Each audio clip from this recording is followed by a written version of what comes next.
What's going on, everyone? Welcome back to the channel. We have our very first formation overview and review today with all the tactics. This will be the formation that I use in my first FUT Champs this weekend. As you can see, if you've been following Road to Glory, we've got a pretty solid team right now.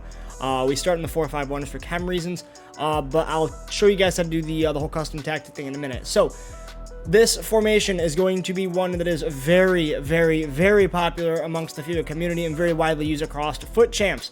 So, let's get straight into it. Custom tactics. We are going to be going with a 4-2-3-1. It is our defensive setup, even though it's really not defensive. It's just, just the one that it's set under. So what we're going to have, this can be changed depending on how you like to play. And I'll explain each of these two. So depth, basically, you're going to want this to be a little lower if you have slower center backs. You can go a little higher when you have faster center backs. Typically, I like to stay around this middle range between 5 and 6. And then with width is another one. It depends on how pacey you are and how good at tackling your fullbacks are and how well you tall really your center backs can be, because crossing is fixed this year. So for me personally, I do like to go anywhere between 4 and 4, 5 and 5, anywhere in that middle range, that good balanced mix. And with defensive style, we go balanced. Pressure on heavy touch with how good passing is this year. In my opinion, passing is phenomenal. It's very easy to get out of tough situations. And I just don't think this is a viable thing, especially when you've got the heavy or the high pressure tactic in-game control that you can do that is super effective this year. Possession loss, not very good because you can get counterattacked quite easily. So we just want to go, obviously not drop back because, we're just going to go with balance. And then long ball is not, like I said last year in FIFA 20, is not the over-the-top, just Jose Mourinho, throw it up to Maro and Fellaini over the top. It's not that style of play. Guys, the long ball tactic makes it so your forwards make runs in behind the defenders. So with this tactic, you're going to want fast attackers. Someone like Anthony Martial, Marcus Rashford. I'd say Jadon Sancho, but he's not very fast off the right. So if you have pacey attackers, you need to play long ball. This also requires a cam that has a high passing rating. I've got Bruno Fernandes in there, who's got just under 90 passing rating with a chem style. He's easily above 90. So you're going to want someone with high vision, high long passing, and long ball tactics phenomenal. Width, you're going to want to stay around that middle tier, because you want options. You don't really want to be too one-dimensional down the center or down the wing, really. So you want to stay pretty well-rounded. Players in the box, be careful with this. This is also one of those that is pace dependent, because counterattacks are back this year again. Make sure you've got some pace and be ready to have to run back on the break if you raise this. Keep it right in the center, right around that 5 mark for now. Corners are back again this year. We are going to keep it normal, right around that normal amount of players in the box. Typically we play around 2, but I've got some pacier players in my team, so I think we can get it up to 3, get that normal. And then free kicks, since for me free kicks I've never really been scoring opportunities. It's usually just been someone taking a shot on goal or just a one-man, like a two-man game. We just kind of chip it over the wall to a player running through on goal. So we just go with 2. If you want to go with 1, there's really not a ton of a difference. Honestly, 1 is probably a lot more safe, but we'll go 2 just for the sake of it. Going into the instructions for this, we'll start with the attackers and make our way down to the defense. We have our forward, Marcus Rashford, set to stay central. We don't want him drifting out wide, and I'll explain that in a minute. We want him set to get in behind, although the tactic is set to get in behind, or long ball tactic. Any of these do kind of get him back in the midfield. We don't want that because we want to be able to utilize his pace.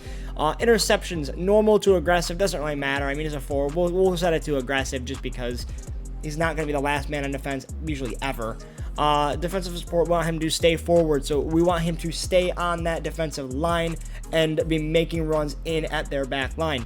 So why we have him to stay central is because we have our wingers set to free roam. Martial and Jadon Sancho are both the same exact setup. Basic defensive support, doesn't really matter. We want them to be an outlet on the wing, but we also want some sort of defensive support when needed. We have them set to free roam. Free roam essentially means when your fullbacks are under pressure and in trouble, they will get into space that basically gives the fullbacks and the center backs and even the defensive midfielders an outlet. So they're not just going to bomb down the wings, but they're also not going to drop back or stay in position. They're going to run wherever there is an open space.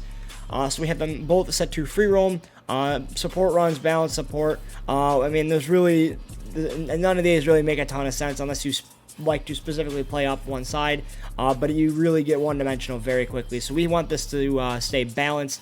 Support on crosses, it's difficult to say because if we want this set to balance, we want this set to balance and default, because say you go up the wing with Jadon Sancho, obviously you're going to want your left winger to get into the box, because that's going to give you another option in the box. But at the same time, you also don't want to set it to stay on the edge of the box, because if you're going up the wing with Martial and Sancho stays on the edge of the box, he's not an option for a cross. Interceptions, we're going to set to aggressive interceptions because they are going to be more in the defensive set, and you are going to want to have them in the passing lanes. And when you have aggressive interception set, it does clog passing lanes. So we have that set there for both those wingers. Bruno Fernandes, come back in defense. It's not a park the bus tactic. This is Bruno Fernandes is going to be whoever your cam is in this formation is going to be the one that you primarily control. You're going to be locking onto him and basically using that to block every passing lane that you could possibly find. So it just makes it so even if you do switch off him, he's not going to start leaking forward and leave a hole in your defense. Stay on edge box for cross, because our cam is going to be the one that we outlet it to if we do get it in the box. We don't want him going flying into the box for a cross. We have Rashford and the opposite winger going in the box for a cross. That's more than enough to get inside the box. And if it outlets to Bruno, he's right on the edge of the box for a hit. This is something we've kind of toyed with a little bit. We are setting this to free roam. We have, again, I'll explain this in a minute. We have this set to free roam because we have our defensive midfielders set to a very, very strict role. So Bruno playing that free roll position along with Martial and Sancho in free roll, you've basically got a really, really flowing offensive set where all of your attackers, bar maybe Marcus Rashford, can kind of interchange positions, and it really is a dynamic offense and creates for a lot of issues for the other team. Aggressive interceptions, again, because it clogs the passing lane, so not much really to go through there. And then going with the two defensive midfielders, they are both in the same exact thing except for the attacking support. Allen is more of my defensive midfielder, my true DM. So we're going to have him set to drop between defenders. This is a bit risky because sometimes when a team is counterattacking, they will go flying forward and expose a massive gap. So be careful with this. I just don't want him getting too massively far forward. But if you are uncomfortable with this, just send him out to stay back while attacking. With this formation, you do have two defensive midfielders for a reason. So you're going to have one, how I like to play, that's traditionally more the defensive midfielder, and then one that's more the box-to-box. Obviously make the one that's less talented defensively and better offensively going up and down the pitch more. Both of these are going to set to cover center because you don't want them going out to the wings. The 4-2-3-1, for some reason this year, the center defensive mids like to part the center of the midfield like Moses. Moses walking through, I don't know, I don't know the biblical reference. But anyways, yeah, cut passing lanes for both of them because we're going to clog the passing lanes. And normal interceptions, we don't want them going flying in for interceptions, but we also don't want them playing super conservative. Onto the fullbacks. We're going to have them both to stay back while attacking because, again, counterattacks are back this year. So we want them to stay back while attacking, but if you've got someone I've noticed who, like an Alex Telles who has a high attacking work rate, he gets up the pitch anyways. So work rates for your defenders do make a difference this year. So we're going to set them to stay back while attacking, and your work rates will justify how much they attack or how much they defend. Normal interceptions for both, and mixed attack. Actually, we're going to set this to overlap because when they do go forward, we want them to overlap. I don't know why that's not set already. We're going to set that to overlap.